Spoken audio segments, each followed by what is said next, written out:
If you're thinking even a little bit about leaving the teaching profession, please watch this video before you make any rash decisions. Today, I have a very special guest. Her name is Spencer Megan, and she is the founder of Next Level Teacher. Today, Spencer is going to show us how to avoid teacher burnout. And so without further ado, ladies and gentlemen, Spencer. Hi, Darin. Spencer, I do this Yeah. with all my guests. You have a 1-minute elevator pitch to tell us all about your awesomeness. Are you ready? I'm ready. Okay, start the timer and go. Is the term teacher tired an understatement at this point? Are you frequently asking yourself, what else can I do with my degree? Or simply just craving more energy and time? Are you convinced you won't be able to love your job again until the education system changes or until you find a different job? Do you want to feel better right now without anything outside of you needing to change first? If so, you're in exactly the right spot. My name is Spencer. I'm a former teacher who went through teacher burnout and got to the other side, which is where my passion for helping teachers do the same exact thing comes from. I help teachers practice balance and find more joy in their lives through boundaries, mindset, and self-empowerment. And I do this through my Instagram platform, free resources, and my 90-day teacher mentorship program called Next Level Teacher. You're more than a teacher. You're a human first. So if you're ready to do things differently, then I'm ready for you. Right. Thank you. Spencer's going to help you learn how to put yourself first in a world that puts you second. How you like that? That's right. Where'd you get that from?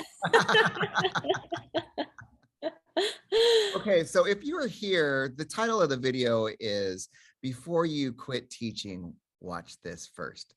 We're going to save you, okay? Spencer, take it away. What's your first tip you have? I'm going to share a couple boundaries that really worked for me and are working with teachers that I'm mentoring right now. So I know they're going to help someone else out there. So the first one I started with, it's simple. It's kind of brainless. It's kind of common sense, but it's not the norm still. So cell phone boundaries.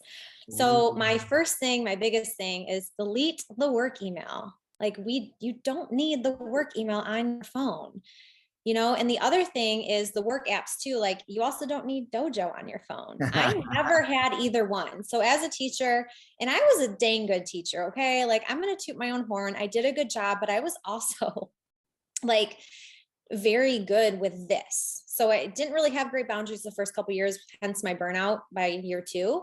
But I was always just, this was like an intuitive for me. I just like cringed at the thought of like emailing at night, like from my phone or when I'm out with my friends.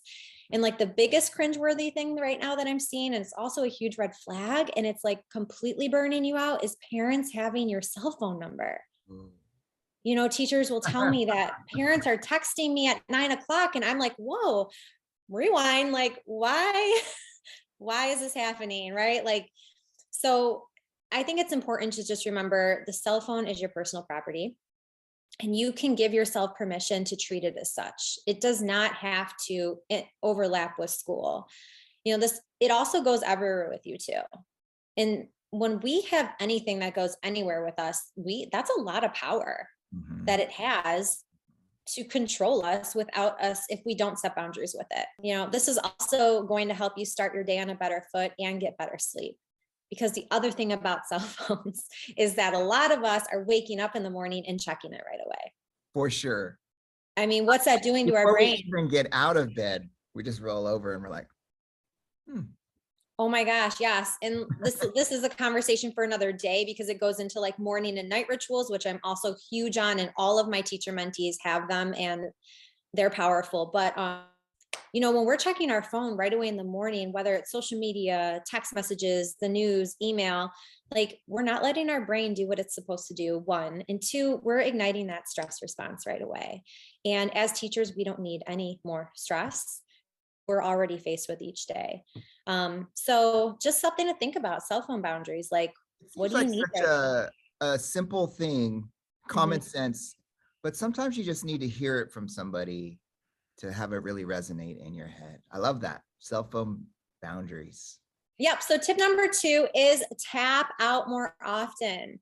Like we're no help. We all know this. We're no help to anyone when we're ourselves to extremes just to get more work done. Or even worse, this is creating so much stress in our bodies. So we have to start thinking long term, kind of, because I know most people, at least I hope most people, want to live a long life. And I know all teachers deep down just want to love their job again. And this might feel counterintuitive, but doing less is going to help you get there more than doing more.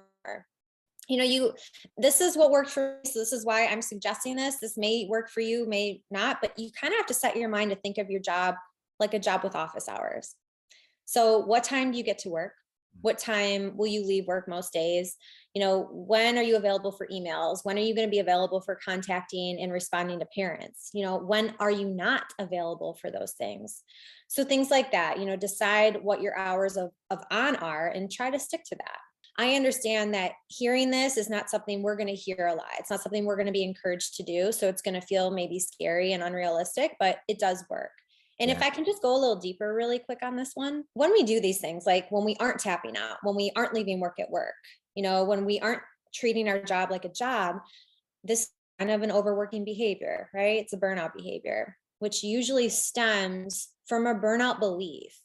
So a burnout belief to me is a belief such as, balance doesn't exist, or good teaching means I have to go above and beyond all the time, or the belief that you're not enough as you are, or like what you just gave all day long wasn't enough.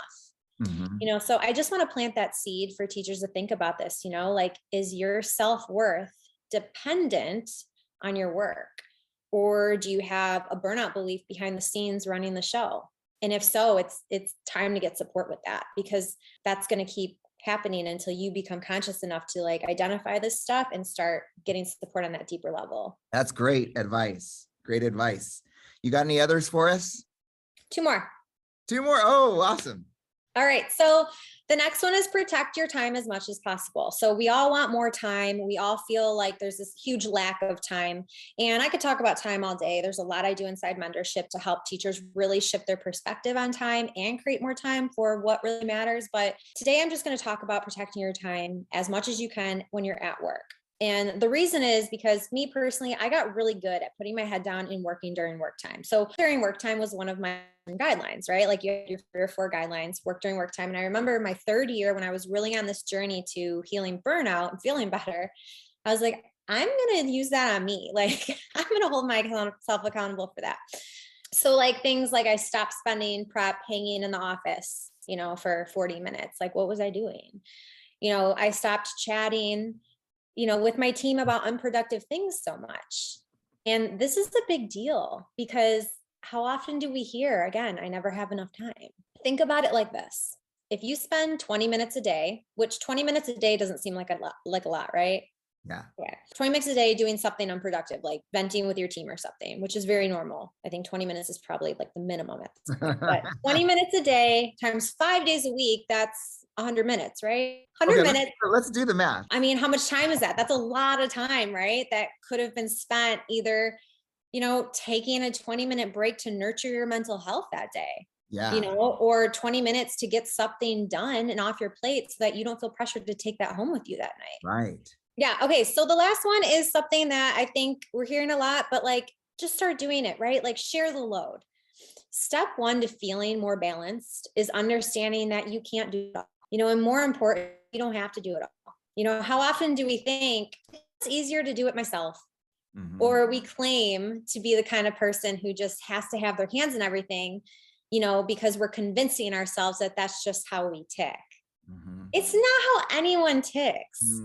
You're not meant to function this way. Your brain doesn't like it. First of all, if you know anything about, how the brain really works, it's working so much harder than ever when you're forcing it to multitask or when you're overdoing it, which is why this approach totally depletes you energetically. So my biggest advice here is eliminate what you can, delegate. So share the load, delegate what you can, and don't be scared to ask for help to share the workload, because asking for help, again, we're kind of taught good teachers do it all. That is not true. That is not true. And if it's still true for people you're surrounded with, just remember it doesn't have to be your truth, because asking for help is a strength and it can make all the difference. Absolutely. It's not a sign of weakness. It's actually a sign of strength, right? And confidence. When someone asks for help, I look at it as confident, right? They're being so vulnerable right now to ask for support or to hire support or to admit that the workload is too much and they need help managing it. Like, to me, that's a sign of self-empowerment and confidence, because Yeah. if you're not confident, you're kind of feeling, I don't want to ask because I don't want them to think that I'm not good at my job or I can't handle this. Like, that's not strength and confidence. That's Yeah. being disempowered. You Mhm. know, the principal you're working for, if they aren't supportive, they might never be supportive. You Mhm. know, society may never respect teachers the way we know teachers deserve and need to be respected. Mhm. So at the end of the day, like, you just, waiting's a losing bet. You got to take the wheel yourself. You can't Yeah. wait for anyone else to take care of you. Which is a great segue, Spencer, for what you are doing right now. So, could you tell me a little bit about how this whole thing came about and where you're Mhm. at right now with this? So where I want to start. So obviously my background, I'm a former teacher, Mhm. experienced burnout. I was an instructional coach, and most recently in 2020, I went through a health coaching program because I I just knew I was ready for the next thing. I wanted to be coaching people, but I was more interested in well-being and wellness. So, if a teacher is like feeling it and they're like, "Ah, I just gotta, I need some help," they can contact you through Mhm. your website, which we have down here.